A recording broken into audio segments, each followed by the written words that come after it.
Terima kasih Yang Berhormat Segambut. Yang Berhormat Hulu Langat. Silakan. Terima kasih Tan Sri Pengerusi. Di bawah tajuk JPM, saya nak sentuh berkenaan kemajuan Islam 040000. Pejabat Mufti Wilayah Persekutuan Butiran 040400 ada pertambahan daripada 5 juta tahun ini kepada 7 juta untuk bajet 2022. Namun butiran 040300 untuk agensi pelaksana Jabatan Agama Islam Wilayah Persekutuan berkurang. Mengapa berkurang sedangkan Jawi adalah jentera di akar umbi yang memerlukan pelbagai pertambahan peruntukan untuk sekolah rendah agama dan aktiviti dakwah?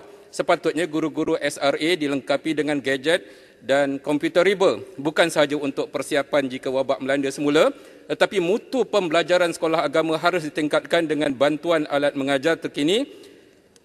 Kini gadget adalah keperluan kepada guru-guru.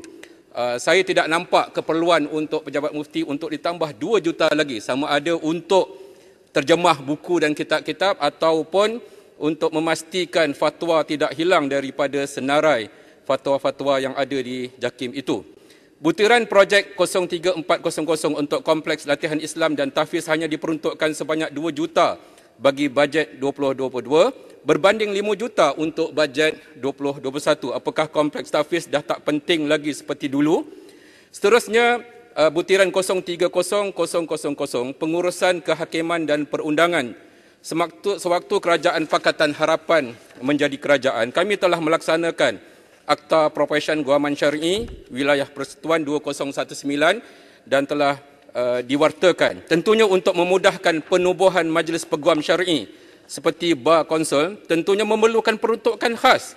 Di butiran mana yang sepatutnya Menteri akan tambah untuk tujuan ini? Sama ada 030300 Jabatan Kehakiman Syariah Malaysia atau 030400 Mahkamah Syariah Wilayah Persekutuan, atau akan berlaku lagi proses temenung seperti yang berlaku sepanjang 2020 dan 2021.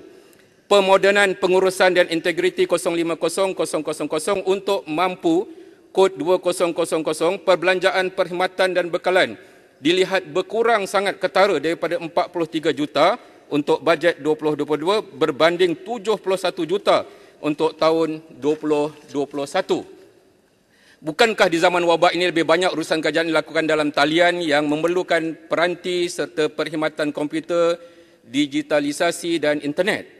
Butiran 050200 untuk Pusat Governance, Integrity dan Anti Rasuah Nasional GIACC, seperti yang saya pernah katakan sebelum ini, jumlahnya lebih kurang sama sebanyak 38 juta untuk bajet 2022 dan tahun lalu tiada sebarang pertambahan. Rakyat dan pelabur asing menyimpulkan bahawa kerajaan tidak serius untuk membendung masalah rasuah. GIACC perlu lebih berperanan. Untuk bajet 2022, butiran projek 06900 bagi membina pejabat dan perumahan SPRM hanya diberi 8 juta. Kebajikan serta keselesaan persekitaran tempat kerja dan kuartus pegawai-pegawai SPRM penting untuk dijaga supaya kualiti kerja mereka tidak dipertikaikan oleh orang awam, termasuk untuk menjaga kerahsiaan siasatan kes yang mereka lakukan. Angkatan Pertahanan Awam 020400 kod objek AM 2000 berkurang sebanyak 19 juta, sedangkan perbelanjaan untuk perkhidmatan dan bekalan di negeri-negeri serta daerah-daerah sangat diperlukan apabila bencana berlaku. Jangan nanti di kawasan ahli-ahli yang berhormat dilanda banjir, APM akan kata ambulan rosak dan trak tak cukup kerana masih diservis. Macam mana nak bantu mangsa bencana kalau peruntukan telah dipotong? Kod objek AM 40000 dan 500 untuk APM juga kekal sebanyak 30,000. Sedangkan ramai pegawai APM yang layak untuk menerima beasiswa, melanjutkan pelajaran serta ganjaran-ganjaran lain. Seterusnya, butiran 020500 Nadma kod 10000 bertambah daripada 16 juta untuk bajet 2021 kepada 17 juta bagi bajet 2022. Nadma ada 3 timbalan ketua pengarah di Putrajaya. Ramai tu.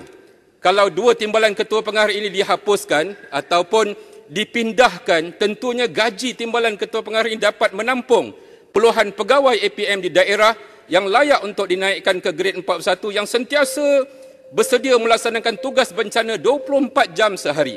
Ini bukan sahaja untuk NADMA, tapi agensi-agensi lain yang mana jawatan pengurusan atasan patut dikaji semula untuk menampung gaji pekerja bawahan yang benar-benar melaksanakan tugas.